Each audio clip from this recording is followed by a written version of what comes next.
This is a pretty well thought out plan, as expected of Molly Poke Niche. Then, yeah, I'll leave my letter to you. Let's hope Seat Lolly can meet at the stadium in 2 days.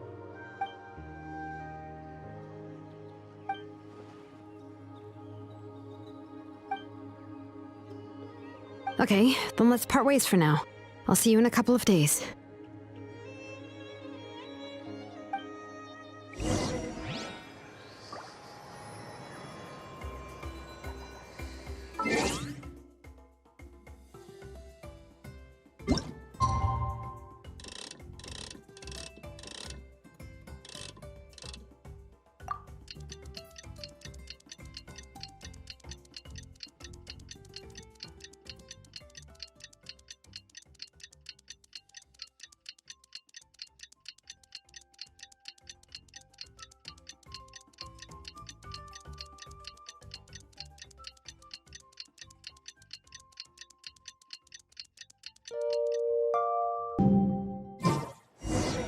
Oh, it's time to meet up with Shilonen. Let's ask her how things have been going.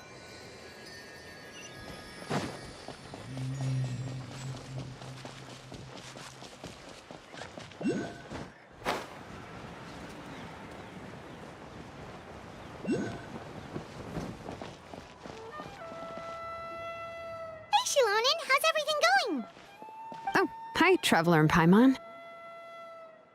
I have bad news. Seat Lolly did not reply to our request, although I suppose I'm not too surprised. Huh? You mean she didn't even bother to give Kenichi a response?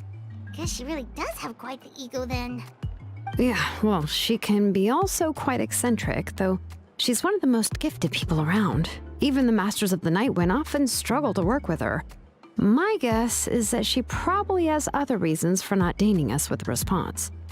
But let's go to the stadium and see if we can meet her there. If we do get a chance to talk to her in person, we can still try to work something out. That's true. Let's go!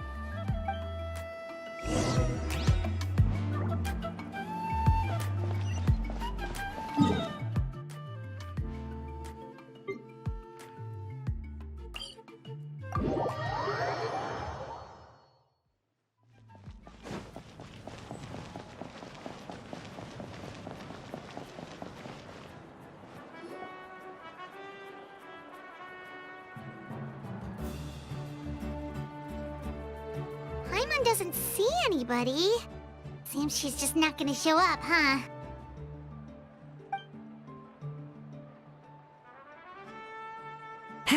Well, we tried to be as considerate as we could, but she's under no obligation to help. That might be true, but this is still a request from the Pyro Archon, right?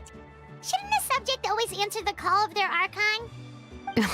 A subject? Well, if you ask me, I'd say we're all more like friends with the Archon.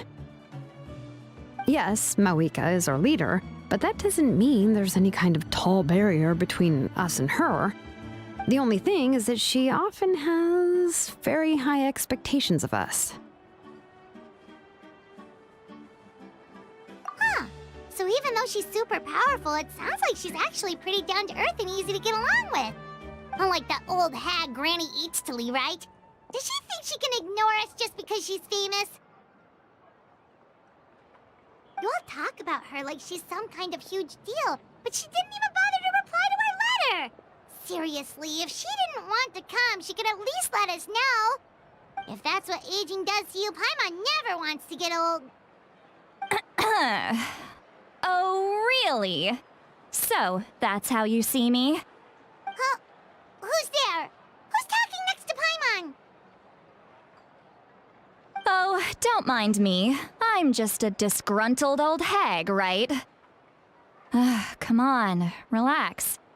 I'm sure my bark's worse than my bite. Huh? Seat Lolly. Wait, you're Seat Lolly? You're Granny Eatstily? Yes, Granny Eatsley. But emphasis on Eatsley, not Granny. You must know this trope from light novels, surely. They use it all the time. The young man who's actually the oldest person in the room. The girl next door who turns out to be a seasoned veteran. The wise sage who looks like a little kid. Oh, wipe that look off your face! You've seriously never seen an older lady that doesn't look her age? Okay, well, don't go thinking it's a trick either. See? I'm barely wearing any makeup. Did I forget to mention, she's called Granny, but she's actually pretty young. It was an honest mistake. I guess we've just gotten used to it. I'm sorry. So, how old are you actually? What? How dare you? Don't you know it's rude to ask a lady her age? Paimon really didn't mean to offend you, it's just that your case seems really unique. Oh, Paimon just wanted to apologize, but now she's putting more and more of her foot in her mouth. Really, Paimon just got a little mad since we thought, well, you were gonna leave us out to dry. It was my idea to invite you here, Seat Lolly. So if you're upset, you can just take it out on me. All right. I was only joking. I didn't mean to chastise anyone. There's really no need to take all this so seriously. If anything, I'm gonna feel awkward if we keep this going. I received Kenichi's letter and was planning to attend this meeting. Since I had already decided to come, I figured there was no need to draft a reply that simply said, "Understood." Besides, just showing up is the most important part. No? But, of course... It's also natural for people to get held up by one thing or another as they're trying to leave the house. It certainly was a bit awkward to see that everyone else had arrived before me. At first, I was thinking of quietly sneaking over, but since you were already here waiting for me, I started to think about how I should phrase my apology. Only to hear you all talking smack about me. Anyway, that's the whole story. Honestly, it's not like I owed you an explanation anyway.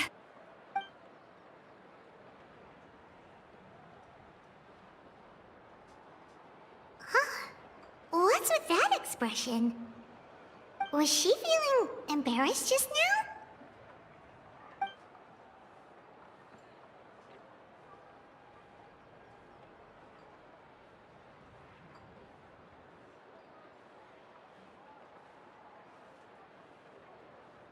When the Masters of the Night Wind said they struggled dealing with her, I wonder if the feeling is mutual.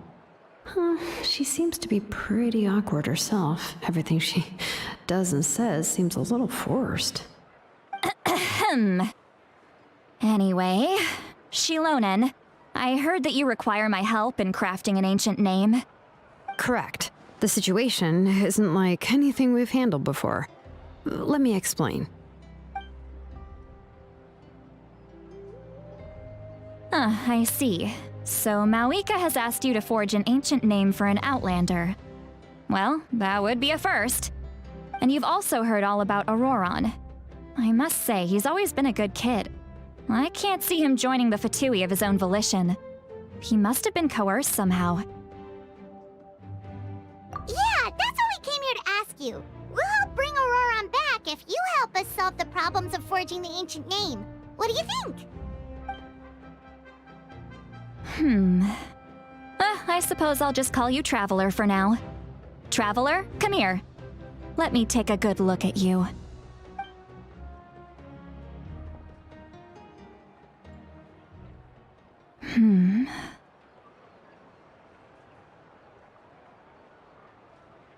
Wealth leads to unending conflicts between people.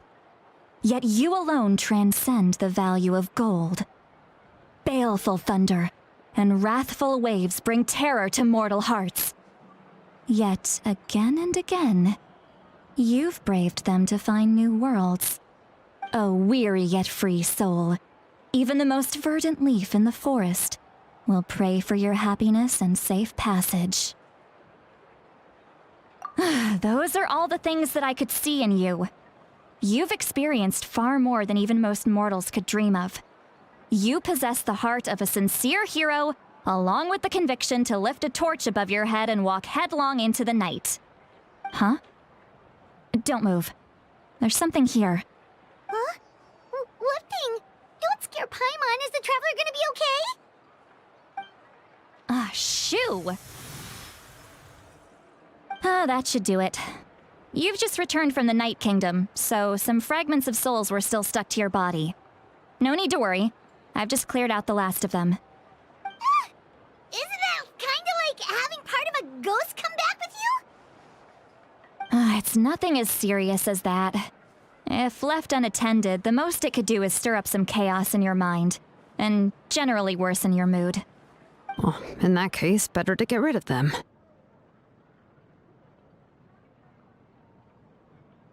It was nothing. Shilonen, let's follow your proposal. Once you've brought Auroran back, I'll take you to see the Lord of the Night. The Lord of the Night? But don't we need to talk to the Wyab of the tribes? Something this important is beyond their jurisdiction. Only the Lord of the Night can decide whether we can grant an ancient name to one who does not hail from our lands. The Lord of the Night is an ancient entity that rules over the entire Night Kingdom, constantly borrowing the power of the sacred flame to combat corrosion from the abyss. Oh, so you're basically saying it's even more powerful than the Wyab of the tribes. Well, that sort of makes sense, being the lord of the entire Night Kingdom and all. Not exactly. It's not so much that one's more powerful than the other. But never mind. That's not important. It would take too much time to explain. Just listen carefully to what I'm about to tell you. The Lord of the Night is currently in a deep slumber, and we can only communicate with its consciousness while in a trance. In other words, in a dream. But I will need to prepare a few more things if we are to hold a ceremony to achieve the state of the trance. I'll make a list. Can any of you get everything for me? I can go. It'll probably be a long list, so better leave it to someone who knows all the local vendors. Sounds good. Then we'll go with St. Lolly to track down Auroran. Phew, the Fatui are nothing to scoff at, so please, be careful during your investigation. If you need any help, just come find me. Yep, we'll be sure to play it safe.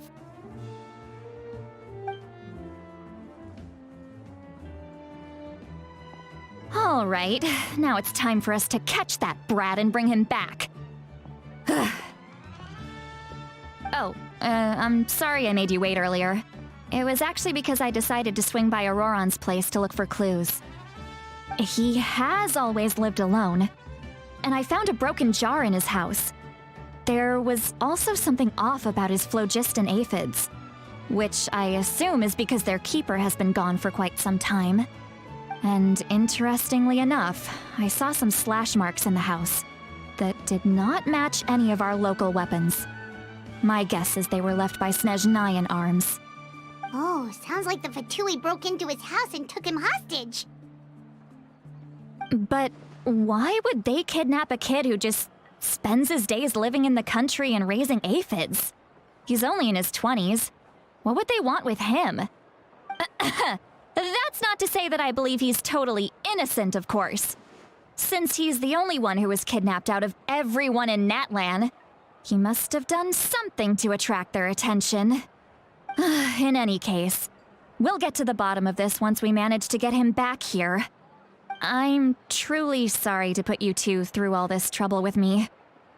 But please help me get him back. You can count on us! All right, then let's start by heading to where Auroran was seen last.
This is the spot.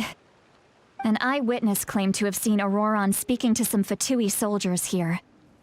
I don't know how much you're willing to believe me, but Auroron really is a good kid. I see no reason why he'd suddenly get involved with a Fatui. I'm convinced that what the witnesses saw was actually the Fatui coercing him, or perhaps trying to extract information. However, I doubt anyone would believe me, given there are no signs of a fight. Didn't Kanich say that she's a big name in that land? Feels kinda weird to see her so frustrated and helpless like this. Auroron? Well, he was left at the side of the road as an infant, and the people of the tribe took him in. You could say that everyone had a hand in raising him. He learned a lot from us, and once he reached adulthood, he built himself a house out in the countryside. He spends most of his days growing vegetables and raising aphids, living off of what he harvests from the garden. He's always been such a good kid. He would even get his friends to deliver whole bags of fresh produce to my place.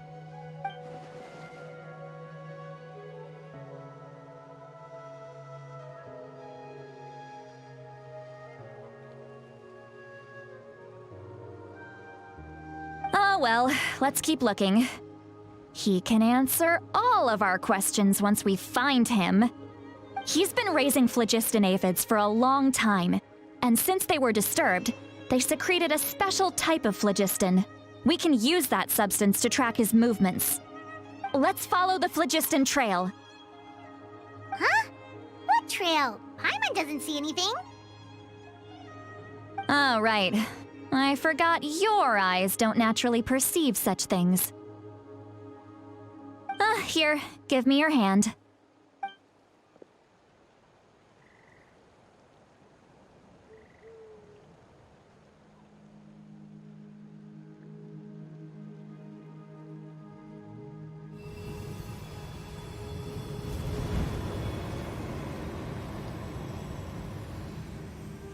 Huh? How about now? What do you see?